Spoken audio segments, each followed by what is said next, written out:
En este video vamos a hablar sobre las medidas antropométricas. Nosotros somos estudiantes de la Universidad Laica Eloy Alfaro Manaví de la carrera de Medicina.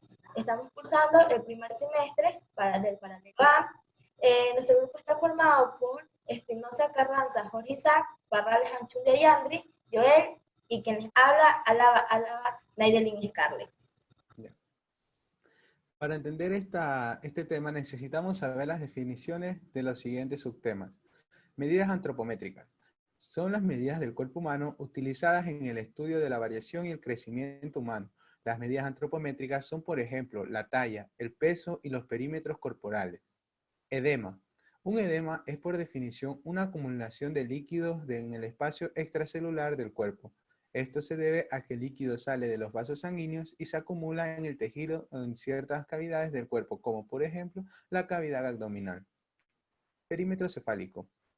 El perímetro cefálico o perímetro craneal es la medida del contorno de la cabeza en su parte más grande. Se mide utilizando una cinta métrica que debe situarse sobre las orejas y por encima de las cejas. Así, además de las medidas de peso y talla, el perímetro craneal es otro de los valores a tener en cuenta para examinar el estado de salud del recién nacido. Percentil del perímetro medio del brazo para la edad o PMB.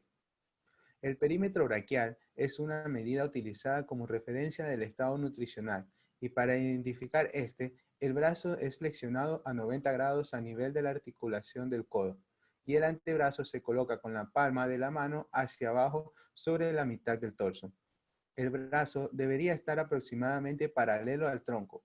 Usando una cinta de antropometría, el antropometrista identifica y marca el punto medio del brazo, que se localiza a la mitad de distancia entre el punto acromial y el extremo más distal del olecrano. Pliegue tricipital. Se sitúa en la parte posterior del brazo, concretamente en el músculo tríceps. Se toma la referencia para la medición del pliegue calculando el punto medio entre la clavícula y la parte posterior del codo, marcándola con una línea vertical. La medición se realiza con un lipómetro o lipocalibre y el espesor del pliegue se mide en milímetros.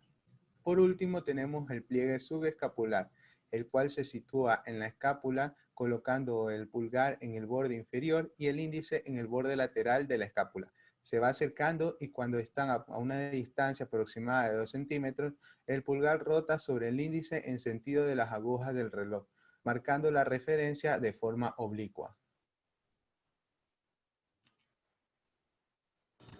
Nosotros hicimos un seguimiento a la niña Ilunca Antonella Cedeño Lara, con lo cual dentro de los estándares de la 1, en el primer gráfico tenemos lo que es peso por longitud. Nos damos cuenta que está por encima de lo que vendría a ser la línea mediana, que es la que está de color verde. En el segundo gráfico nos damos cuenta que está también por encima. Esto puede traer complicaciones a la salud de la niña, ya que puede venir a presentar sobrepeso. En el tercer gráfico tenemos lo que es longitud por edad. Vemos que está casi en la línea mediana, pero no es algo tan grave, por lo que con un debido seguimiento y un control dentro de sus alimentos, la niña podría estar entre los estándares normales. Tenemos la segunda consulta. Tenemos ahí el primer gráfico, lo que vendría a ser peso por longitud. Nos damos cuenta un gran cambio y que se hizo solo dentro de un mes. Vemos que está casi en la línea mediana. Tenemos la segunda gráfica, donde casi estamos en la línea mediana debido a los controles que se estuvo haciendo.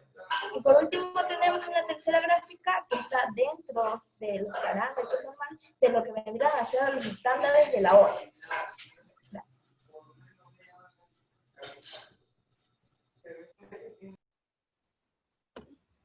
Bueno, ahora tenemos la campana de Gauss. Este procedimiento es muy importante debido a que ahí podemos observar la probabilidad de que hay en una determinada muestra, la cual hemos analizado a 15 niños, en donde nos muestra un porcentaje del 25%, con una desviación estándar del puntaje Z del 0,44 hacia el positivo. Este procedimiento podemos compararlo en la franjita roja, que ahí es donde podemos destacar cada una de estas cosas. En cambio, en la franja verde es la probabilidad de un estudio de la OMS, la Organización Mundial de la Salud, en donde su mayor punto estándar, su porcentaje, es del 40% hacia una desviación estándar de 0.